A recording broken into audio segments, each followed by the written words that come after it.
Ya Tuhan, urapilah kami dengan roh-Mu dalam merenungkan firman-Mu dan mampukanlah kami untuk melakukannya dalam hidup kami.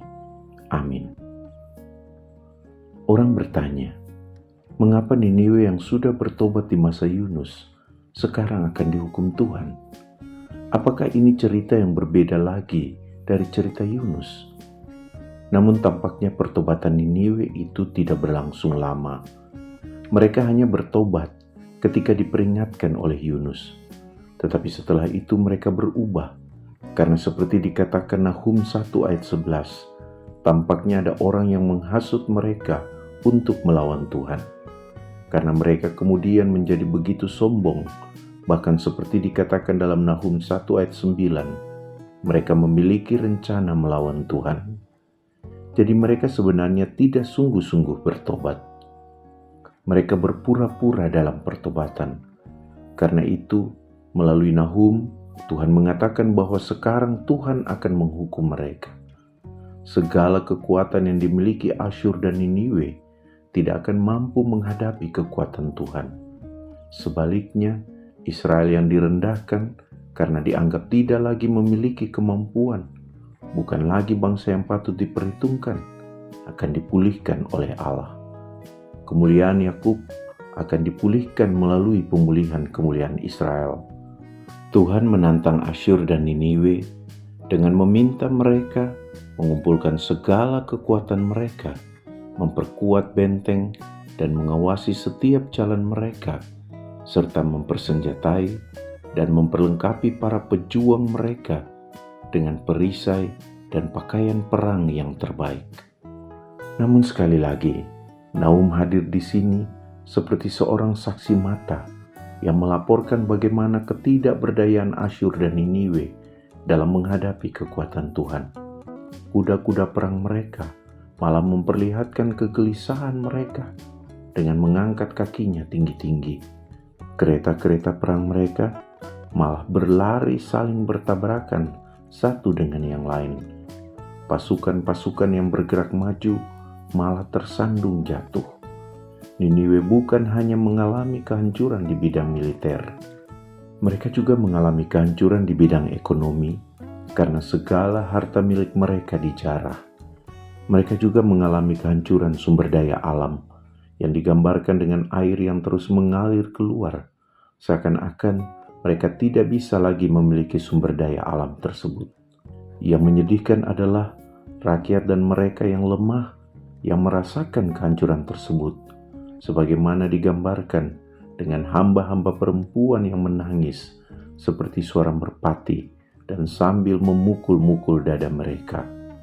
Keinginan untuk memberontak melawan Tuhan hanya membuat bangsa Asyur dan Niniwe benar-benar hancur, bahkan mereka seperti kehilangan masa depan mereka.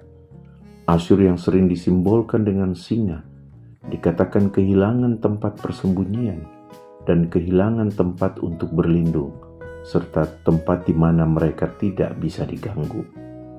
Pengalaman Niniwe ini mengingatkan kita bahwa perang tidak pernah memberikan kehidupan yang lebih baik. Perang hanya akan membawa kehancuran dan penderitaan bagi rakyat dan mereka yang lemah.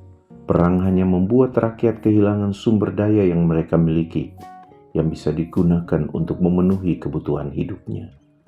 Perang juga akan merusak masa depan generasi-generasi muda.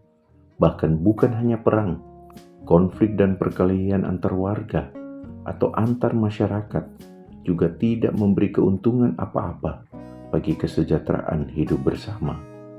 Jadi singkirkanlah segala perilaku yang berakibat pada kekerasan antar manusia. Pengalaman Niniwe juga mengajarkan kita untuk tidak takabur di hadapan Tuhan. Apapun kehebatan atau kelebihan yang manusia miliki tidak membuatnya jauh lebih hebat dari Tuhan, apalagi kemudian ingin melawan atau menandingi kuasa Tuhan. Ingatlah bahwa kekuatan dan kehebatan manusia adalah juga anugerah pemberian Tuhan. Jadi mengapa mau melawan Tuhan? Bukankah justru manusia membutuhkan pertolongan Tuhan agar kekuatan dan kelebihan yang Tuhan berikan kepadanya dapat dimanfaatkan untuk kebahagiaan hidup bersama. Karena itu, hiduplah takut akan Tuhan dan selalu mengandalkan Tuhan. Lagi pula Tuhan bukan lawan kita. Tuhan adalah sahabat kita. Meskipun kita juga tetap percaya bahwa Dia juga Bapa kita yang mau menolong kita ketika kita lemah. Seperti Israel, dalam kelemahan dan ketidakberdayaan kita, Tuhan akan hadir untuk menolong kita sehingga kita bisa terus menikmati kehidupan pemberian Tuhan ini dengan sukacita. Jadi ketimbang melawan Tuhan, lawanlah dan atasilah kesombongan-kesombongan dalam diri kita sendiri, supaya kita tidak melupakan cinta Tuhan dalam diri kita. Terima kasih ya Tuhan, biarlah kami selalu mencari pertolongan-Mu dalam hidup kami, dan jangan biarkan kami sekali-kali memberontak terhadap-Mu, karena Engkau adalah Bapa kami dan juga sahabat dalam pergumulan kami. Amin.